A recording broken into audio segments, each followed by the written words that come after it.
I'm standing at my kitchen window watching a dog tear through Mrs. Patterson's rose garden like he's never seen daylight before. He's a blur of gold and white, tongue flapping, paws sending mulch flying in every direction. She's on her porch screaming something about calling animal control, and I can't stop laughing. I'm laughing so hard there are tears streaming down my face, and my hands are shaking against the counter. 3 months ago, they told me to put him down. The vet didn't use those exact words at first. She was clinical about it, professional. Quality of life, she kept saying, long-term prognosis. But when I pressed her, when I asked her directly if he could get better, she looked at me with the kind of pity you reserve for children who still believe in fairy tales. Some dogs don't come back from this, she said. He's too broken to love. That's the phrase that's been rattling around in my skull for weeks. Too broken to love. Like love is something you earn by being whole. Like damage disqualifies you from basic tenderness. I'm watching him now, this dog who shouldn't exist, this dog who was supposed to be beyond saving, and he's running like he's trying to outrace his own shadow. He stops suddenly in the middle of the street, head cocked, and I swear to God, he's grinning. Mr. Carter, from 3 doors down, is backing away slowly, phone already in his ear, and I know I have about 90 seconds before someone calls the cops. This isn't how the story started. Hit the subscribe button, like and share the story to your loved ones. Let me take you back to where it all started. The shelter smelled like industrial bleach and something underneath it that bleach couldn't quite cover. I wasn't planning to adopt. I was there to drop off some old towels, do my civic duty, and feel good about myself for 20 minutes. But then I saw the bulletin board. Urgent. Last chance adoptions. His picture was terrible. Blurry, badly lit, and he wasn't even looking at the camera. Just a side profile of a medium-sized dog, some kind of retriever mix, pressed so flat against the wall of his kennel that he looked two-dimensional. "You don't want that one," the volunteer said when she caught me staring. She was maybe 19, with the kind of practiced cheerfulness that comes from working somewhere deeply sad. Severe trust issues, history of abuse. He's a liability, honestly. We've had him for 6 weeks, and no one's even gotten close enough to touch him. I should have walked away. I had a job, a small apartment, and no yard. I traveled for work. I could barely keep a houseplant alive. Every logical cell in my brain was screaming that this was a terrible idea. "Can I see him?" She led me to the back wing, where they kept the special cases. The fluorescent lights flickered overhead, and I could hear dogs barking from the other section, but back here it was eerily quiet.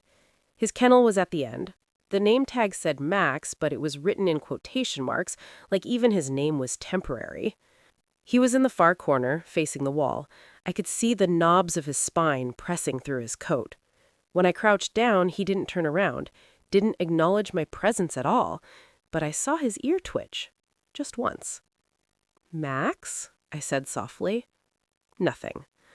I stayed there for maybe 10 minutes, just sitting on the concrete floor outside his kennel. The volunteer had given up and gone back to the front desk. I wasn't trying to do anything, wasn't trying to get him to come over or respond. I just sat. When I finally stood up to leave, he turned his head, just his head, body still pressed against the wall, and I saw his eyes. They weren't scared, that's what got me. They were watchful, calculating, like he was waiting for the other shoe to drop, because shoes always drop. The scars on his muzzle were barely visible under his fur, but they were there, thin white lines that told stories I didn't want to imagine. I signed the papers an hour later. The shelter director made me sign 3 additional liability waivers. They didn't charge me the adoption fee because, as she put it, we're just grateful someone's willing to try. The first night, he chose the corner behind the couch. Not on the bed I'd bought, not on the soft rug in the bedroom. The corner where 2 walls met, where he could see both the front door and the hallway. I put food down. He didn't touch it until I went to bed, and even then I only knew he'd eaten because the bowl was empty in the morning. I never heard him move, never heard him drink water, never heard him breathe. For 3 days, I lived with a ghost. He didn't bark, didn't whine. When I came home from work, there was no greeting, no tail wag, no acknowledgement that I existed. He simply watched me move through the apartment, his eyes tracking my every motion like I was a threat he needed to monitor. I started leaving treats in different places. He never ate them while I was watching. I tried sitting on the floor, making myself smaller, less threatening. He just stared at me with those watchful eyes until I gave up and went to bed. On day 4, I woke up at 3 a.m. to use the bathroom and found him standing in the hallway. Just standing there, in the dark, facing my bedroom door. We looked at each other for what felt like an hour. I didn't move. He didn't move. Finally, I whispered, "It's okay. You're safe here." He walked back to his corner. My apartment had never felt so much like a prison. I'd meant it to be a sanctuary, a place where he could heal, but I realized he saw it the way he probably saw every enclosed space, as a trap. 4 walls, limited exits, nowhere to run. I started sleeping with my bedroom door open so he could see me. I don't know if it helped. He never came closer, but he stopped standing in the hallway at night. Small victories, I told myself. Small victories. The vet appointment was a disaster from the start. It took me 45 minutes to get him into the car, and only because I'd left all the doors open and waited until he cautiously explored his way inside. At the clinic, 2 vet techs had to help me get him into the examination room. He didn't bite, didn't growl, didn't resist. He just went completely rigid, like he'd shut down his entire operating system. Dr. Lucy Desmond was gentle but efficient.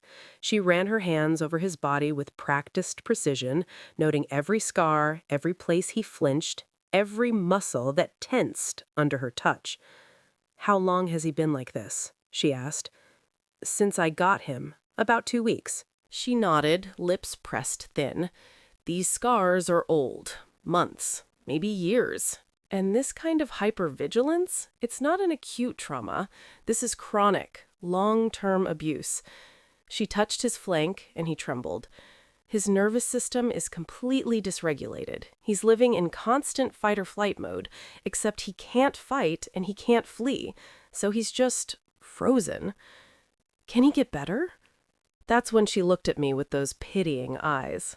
"Some dogs don't come back from this," she said quietly. "The damage isn't just physical. It's neurological, psychological. He's been conditioned to expect pain, and unlearning that, it's not always possible." "But it could be?" She hesitated. "I've seen a few cases where intensive behavioral therapy helped. Very few. Most of the time..." She trailed off, then regained her professional composure.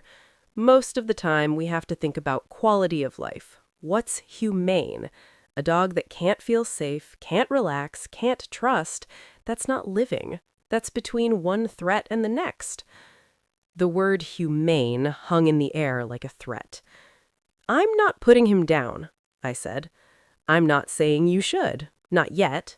I'm saying you need to be realistic about what recovery looks like, or if it's even possible." I carried him back to the car, all 50 pounds of trembling, rigid dog, and I cried the entire drive home. It happened on a Tuesday. I was taking the trash out, one of those mindless morning routines you do on autopilot. I propped the front door open with my hip, grabbed the bag, turned to head down the steps. He slipped past me like water. For a second, I didn't process it. By the time I dropped the trash and turned around, he was already at the end of the driveway. And then he ran. But this wasn't the panicked flight of a scared dog. This wasn't an escape. This was something I'd never seen before. Pure, unfiltered joy. He tore down the sidewalk like he'd been saving up every ounce of energy for 3 months. His ears were back, his mouth was open, and I swear to God he was smiling. Mrs. Patterson's garden was his first victim. Mr. Carter's carefully maintained lawn was next. He wasn't running away from anything. He was running toward everything. I chased him, screaming his name, terrified he'd bolt into traffic.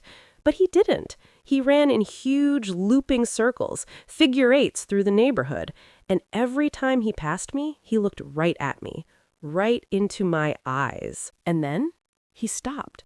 Just stopped in the middle of the street, panting, tongue lolling out. I was doubled over trying to catch my breath, certain he was about to take off again.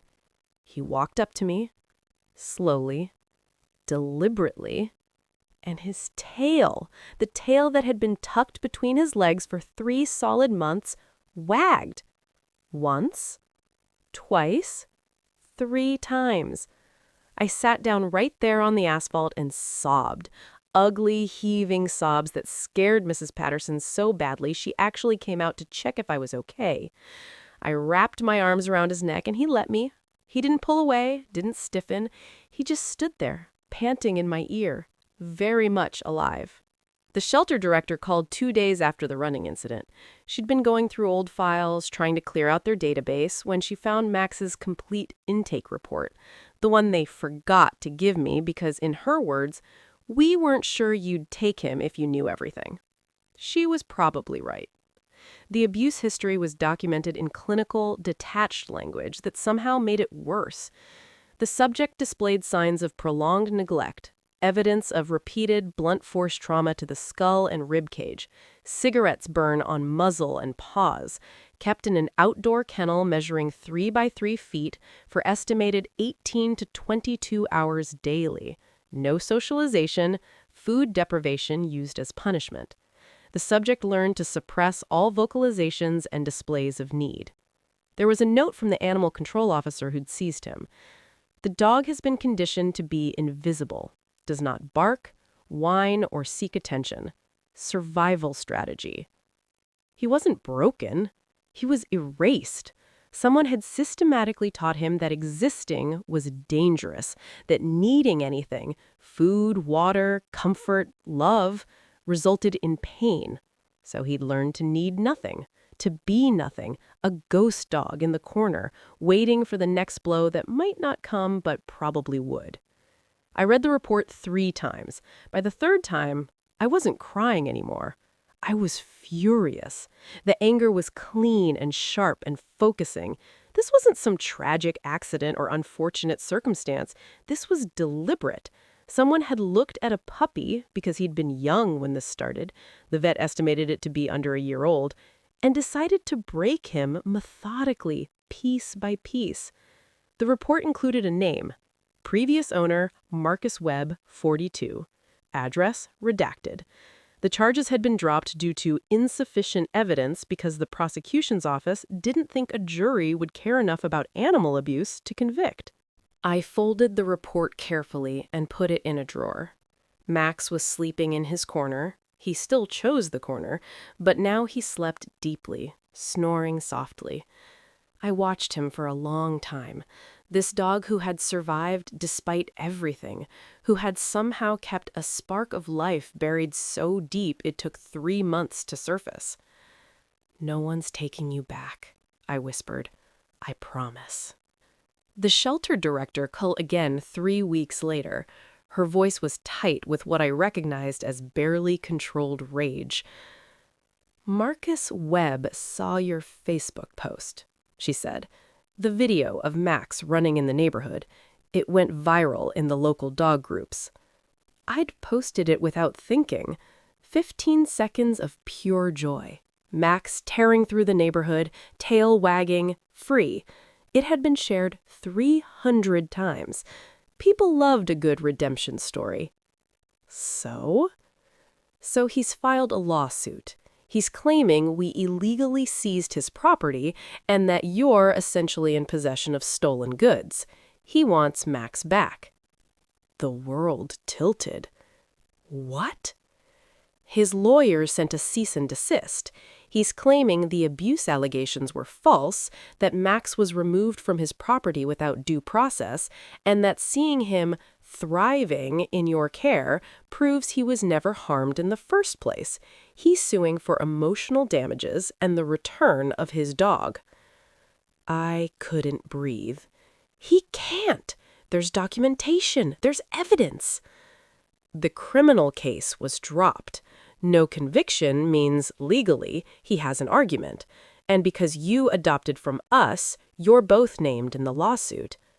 I looked at Max. He was standing in the doorway, watching me with those careful eyes. He knew something was wrong. Maybe he could smell the fear on me. What do I do? Get a lawyer, a good one, and start gathering evidence. Photos, videos, vet records, behavior reports, everything. Because if he wins... She didn't finish the sentence. She didn't have to. The next 2 weeks were a blur. I found a lawyer who specialized in animal law. We built a case file 3 inches thick, before photos from the shelter, after videos of Max playing. Dr. Desmond's medical reports document every scar, every sign of trauma. A statement from an animal behaviorist explaining how his shutdown behavior was consistent with severe, prolonged abuse. But Marcus Webb had something too. Pictures of Max as a puppy, smiling in his lap. Character witnesses who swore he loved that dog. A story about a troubled ex-girlfriend who'd made false accusations and poisoned the authorities against him. "It's going to come down to the judge," my lawyer said. "And judges are unpredictable when it comes to animals. Some see them as property. Full stop." I didn't sleep for 3 days before the hearing. The courtroom was smaller than I expected. Beige walls, fluorescent lights, an American flag in the corner. Marcus Webb sat at the defendant's table with his lawyer, a sharp-dressed woman who looked like she ate people like me for breakfast. He looked normal. That's what got me. He looked like someone's uncle. Thinning hair, wire-rimmed glasses, a polo shirt tucked into khakis. He didn't look like a monster. The proceedings started with his lawyer painting a picture of a devoted pet owner whose dog was wrongfully seized by an overzealous animal control officer with a personal vendetta. She showed the puppy photos. She called character witnesses who testified that Marcus was kind, patient, loved animals. Then she played the video of Max running. My video. "This is clearly a happy, healthy dog," she said smoothly. "A dog that has supposedly been traumatized beyond repair. Your Honor, my client has suffered immeasurable emotional distress being separated from his beloved companion. He simply wants his dog back." When it was our turn, the shelter director testified first. She was shaking, but her voice was steady as she walked the judge through the intake report. The cigarette burns, the 3x3 kennel, the state they found him in. Dr. Desmond was next. She explained trauma in clinical terms. This dog's nervous system was in a constant state of hyperarousal. He showed signs of learned helplessness, a condition where an animal becomes so accustomed to inescapable pain that they stop trying to escape even when escape becomes possible.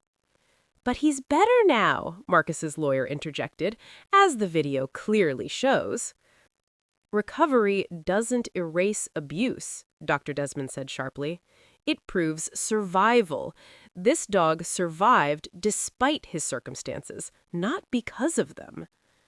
The animal behaviorist testified about trauma shutdown, about how Max's initial behavior, the silence, the invisibility, the hypervigilance, wasn't shyness or temperament. It was a learned survival strategy.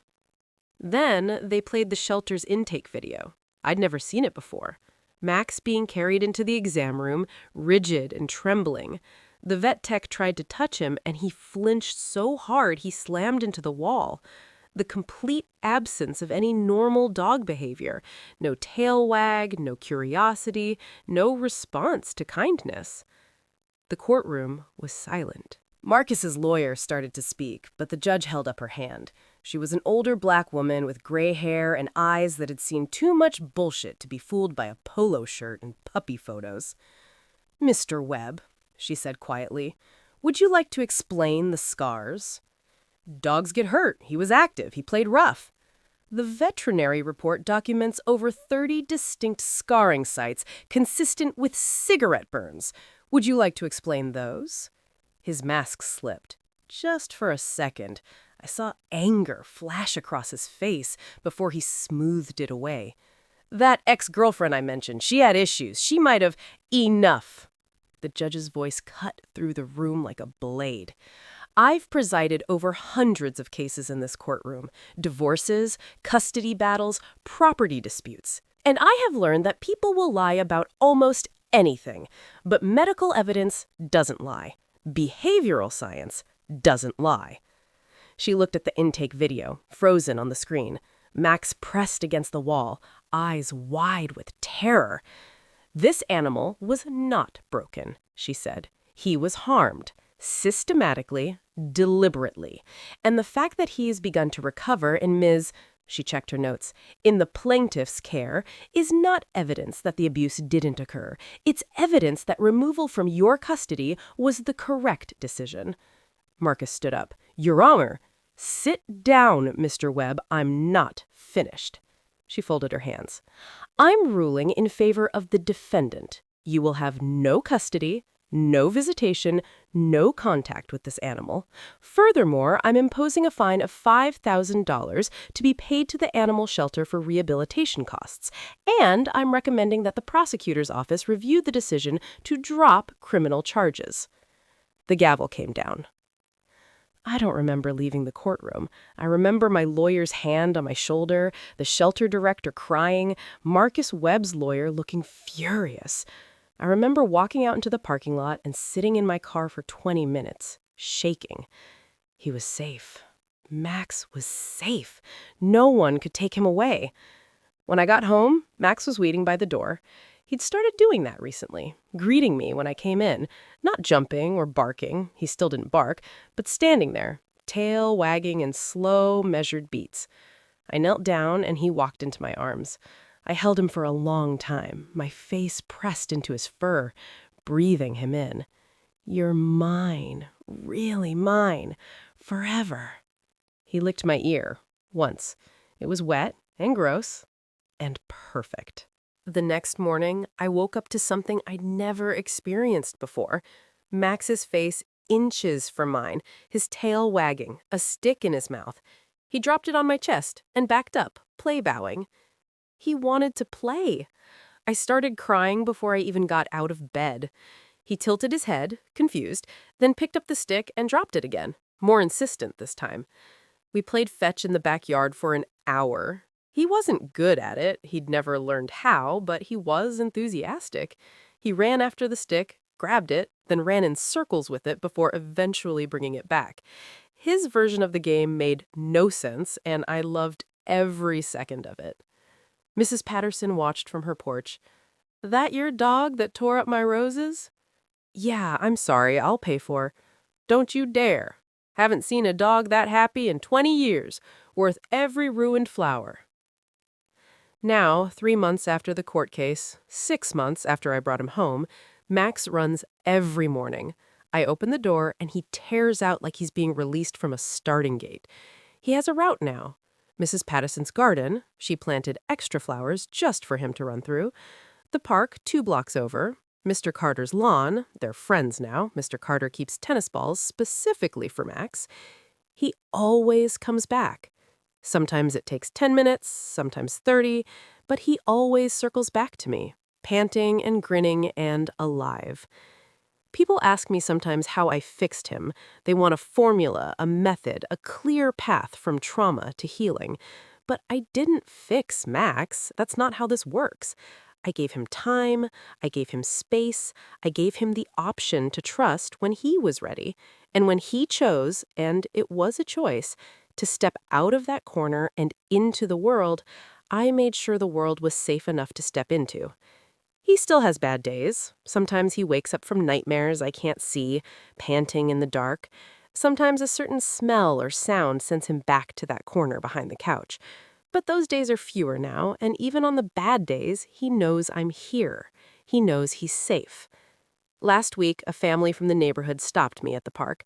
Their daughter, maybe 7 years old, asked if she could pet him. Max looked at me, then at her, then walked over and sat down, patient and gentle while she scratched his ears. Is he a rescue? Her mom asked. Yeah, I said, watching him lean into the little girl's hand, eyes half closed with contentment. He's so sweet. You'd never know he had a hard life. But that's the thing.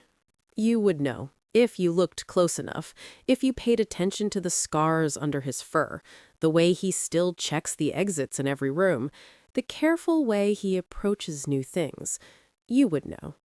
But you'd also know that broken things don't run toward life with their tongues out and their tails wagging. They don't play fetch with sticks too big for their mouths. They don't greet each morning like it's a gift. Broken things wait for the other shoe to drop. Max stopped waiting. He started living. And watching him now, sprawled in a patch of sunlight on the living room floor, snoring with his paws twitching in some dream I hope is gentle, I understand what the vet got wrong. He was never too broken to love. He was just waiting for someone to prove that love wasn't another word for pain, that safety wasn't a trap, that existence wasn't something he had to apologize for. I gave him that proof, one quiet day at a time. And he gave me something in return, the knowledge that survival isn't the same as healing, but it's where healing begins. That patience isn't passive, it's the most active form of hope. That some things can't be fixed because they were never broken in the first place. They were just harmed. And harm can heal, given time and tenderness, and a door left open to run through whenever you're ready. Max is ready now. Every single day he's ready. And so am I. If Max's story hit you the way it hit me, don't keep it to yourself. Share it. Subscribe so you don't miss the next one. Because somewhere out there, there's another senior dog waiting in a shelter. And someone needs to see this before they walk past him. Maybe that someone is in your contact list right now. See you in the next rescue story. Thank you.